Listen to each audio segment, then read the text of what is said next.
What is the rejection cycle? What is the bully algorithm? Is rejection personal? Let's discuss. Hello, everybody. Welcome. My name is Laura, and I want to help you learn to love your demons and reparent yourself. Get in, loser. We're going inward. So the thing about rejection is that in and of itself, it's a very neutral, inevitable concept. Like if humanity's a puzzle board, the pieces belong together, but not every two pieces are going to fit. So sometimes there's going to be some friction or a lack of chemistry. That's completely fine. The issue is when we make it mean something about ourselves. Okay, how we deal with rejection or any kind of pain or trauma is one of two ways.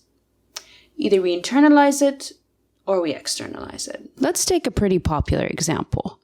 Let's say you were body shamed. There was a certain standard and you were rejected for being different from that standard.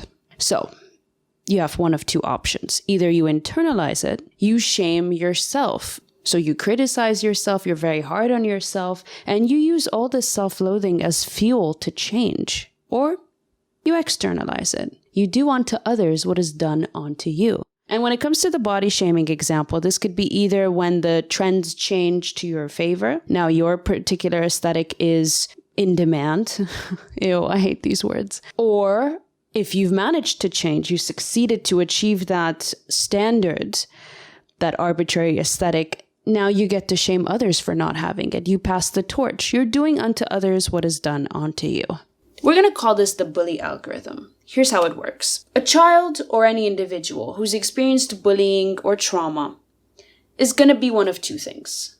The bullied or the bully. So they're either going to recreate this incident of being bullied, okay, within themselves. So now they say to themselves, you're so stupid, you're this, you're that. Or they pass it along. They do it to others. Trauma's a game of hot potato. You can't hold on to it, so you gotta just bounce it along to someone else.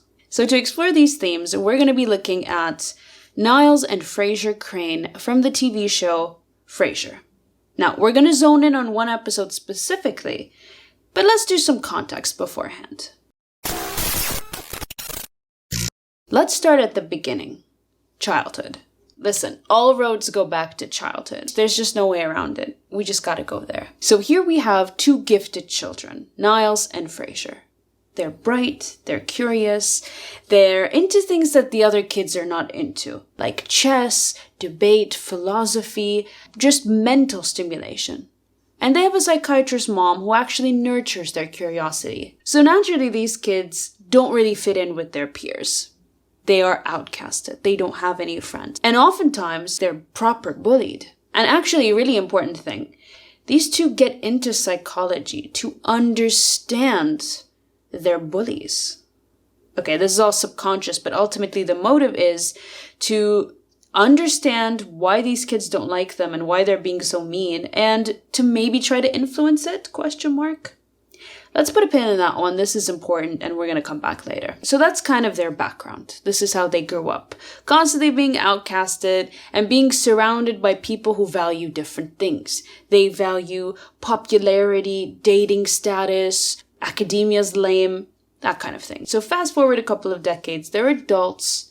They're both Ivy League graduates, they're psychiatrists, Fraiser has his own show, and they're part of high society. The most exclusive clubs and things. So at a glance, this looks pretty sweet. You know, they're past all their stuff. They seem to have made it. Way to stick it to the bullies, right? But let's just go ahead and ruin that facade by pointing out how they are still reenacting this trauma.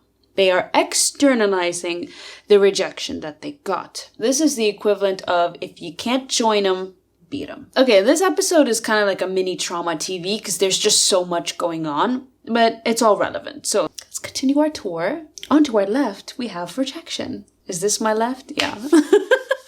Okay.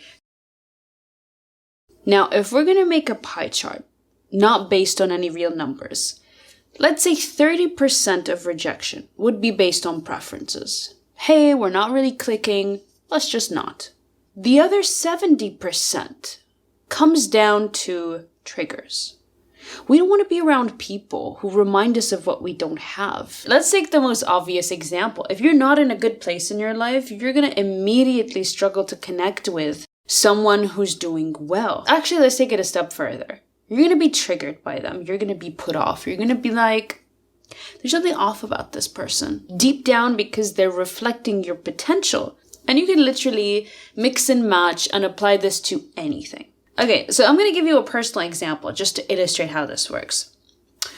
I was very much attached to the struggle, the hustle. I was like, I can't connect to somebody who's had an easy life, has an easy upbringing. You know, as someone who's grown up in a third world country, experienced war, poverty, stuff like that. So I'm like, I just can't click with someone like that. Because I was triggered by the ease in their mindset, because I was so identified and attached to a victim mindset, to being oppressed. So I was like, ew, you don't get it. You haven't experienced anything hard. Which is why a lot of the people that I attracted at the time and just kept in my life were willing to stay in that victim circle, like me. So that's kind of how this works. This is where this rejection cycle kind of goes around. So that's basically why we reject. Because this person being in our lives is going to challenge something within ourselves. It could be an identity, a belief, an attachment. With me, for example, it was the attachment to see myself and my circumstances that way, in a disempowered way. And in the case of Fraiser and Niles, they were rejected for being smart and being good at academia. And then they reject them back for not having those same qualities. Okay, so we get this really interesting conversation with the dad where he's like, hey, do you ever wondered why you guys were always bullied? Have you ever wondered why these bullies have always kind of zeroed in on you two? Jealousy. He's like, yeah, okay. There's that. But in addition to that, he's like, it's because you guys try really hard to belittle and show up these other people. Okay, there's a little bit of that too, but you kind of give people the impression that you're above them. A pish tosh. Poppycock. Interestingly enough, you can see this in all their relationships. They're always one-upping people and just cutting them down one way or the other, whether it's with their knowledge, with their taste, just whatever they've identified with. See, all those years of finishing school really paid off. What, sophisticated, cultured? Is that why you think I won't fit in with your snooty A-list friends? I'm not genteel enough? You look like an almost presentable version of someone who works with my brother. Bite me. Remember, they've identified with whatever they were bullied for. Like we said, they're leaning into it and using it to tower over other people, to reject them. And interestingly enough, they get rejected back. Meanwhile, somebody's probably looting my apartment. Yes, I hear there's a thriving black market in badly designed Formica coffee tables. At least I have my own sense of style. You won't even buy a chair unless some fey French aristocrat has set his fat satin fanny in it. Because they are being triggered by the fact that they're not as educated, including their dad, which is very interesting. The dad is constantly in conflict with their sons in like a passive-aggressive kind of way. Because he's your regular, most average of Joes. He likes things to be simple, and he's constantly triggered by his sons for not being the way he wanted them to be, by not being his narrow view of masculinity. Because they like the opera, the ballet, they don't like sports. Is it me, or is the foam a tad dense today? Rather than accent, it overwhelms. Rather than flirt, it assaults.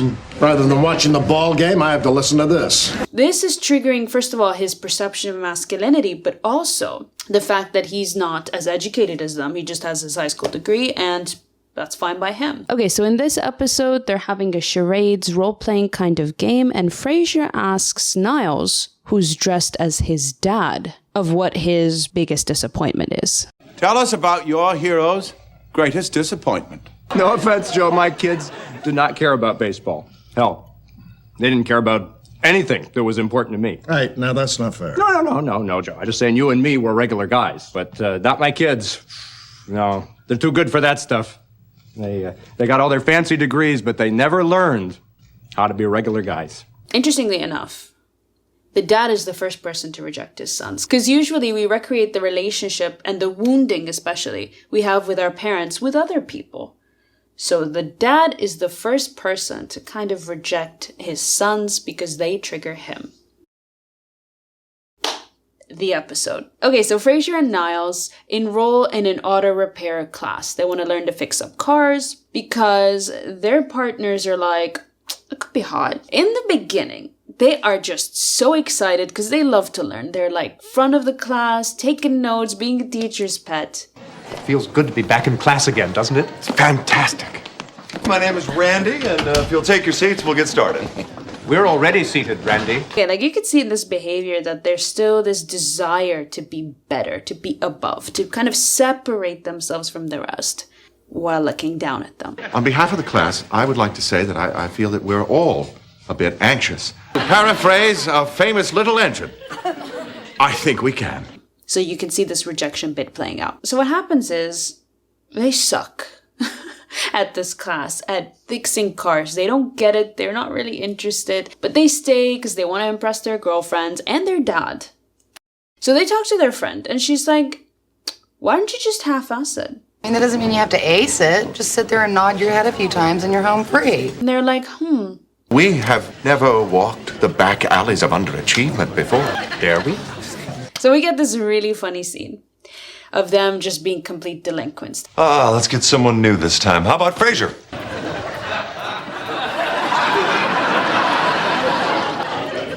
Well, Ruining the vibe of the class.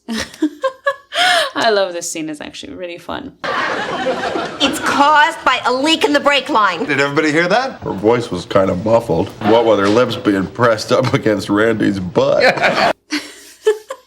So they're basically just being the bullies outright. They are the delinquents now. Uh-oh. We're in trouble now. We're not in trouble. We are trouble. And obviously, the teacher kicks them out at some point. They're like, you know what, I've had it, beat it. They kind of get a glimpse of why the bullies be bullying. we became back row hooligans, Niles. The very students we hated back in school. So this is a nice little moment of empathy. I always thought they were just mean. Now I realize they were simply acting out of frustration. So when Billy Kriesel tried to stuff you into your locker after math class, he wasn't really mad at you. He was mad at Pythagoras. This scene is just perfect because it gives us this little moment of empathy, and honestly, it just shows us that underneath rejection is almost always hurt. So when you hear it's not you, it's me, sometimes that's true. So there was a little pin that we were going to come back to, and now's that time. There's a wonderful episode later on where Fraiser's talking to his mentor about why do I feel so dissatisfied with my career and life, whatever. I feel like a failure. And the mentor's like, you used psychology as a barrier between you and people. All right, refresh my memory. Wasn't it your mother who first sparked your interest in psychiatry? Yes, it was. I remember the exact day. I was 8. And I'd come home crying because one of the older boys had thrown my copy of The Fountainhead under a bus. My mother explained to me it wasn't because he didn't like the way I walked or because I wore an ascot to school, because he didn't like himself. It was as if someone had given me an instruction manual explaining why people acted the way they did. Not to mention a way to distance yourself from painful emotions. You were drawn to psychiatry not because you liked to help people, but because you feared them. Which is how I got into it, actually. Because my thinking was like, they can't hurt me if they're case studies, right? If I'm just studying them and observing them. We have the same origin story is what I'm saying. So yeah, basically his mentor's like, you're using this knowledge to distance yourself from people because you're afraid. You're afraid of being rejected again. My point is that at the age of 8, at 8, you began to use psychiatry as a way to deal with a world that scared you to death. Your career is finite, and once it's gone, all you'll have left is that frightened 8-year-old boy. As you can see, rejection can be the deepest cut of all. And like we've established over and over again on these episodes, our biggest trauma, if not processed, can become our identity. So let's just recap everything that we talked about so far. So why do we reject people? We do it because a part of it is preference. We don't really have much in common. We're not really connecting. But the main reason, usually, keyword usually, is because this person triggers us one way or the other. So that's the rejector. What about the rejectee? They deal with this pain in one of two ways. They either internalize it, so now this person's criticism becomes their inner dialogue, or they shame themselves, police themselves, or they externalize it. They become the bully algorithm, TM.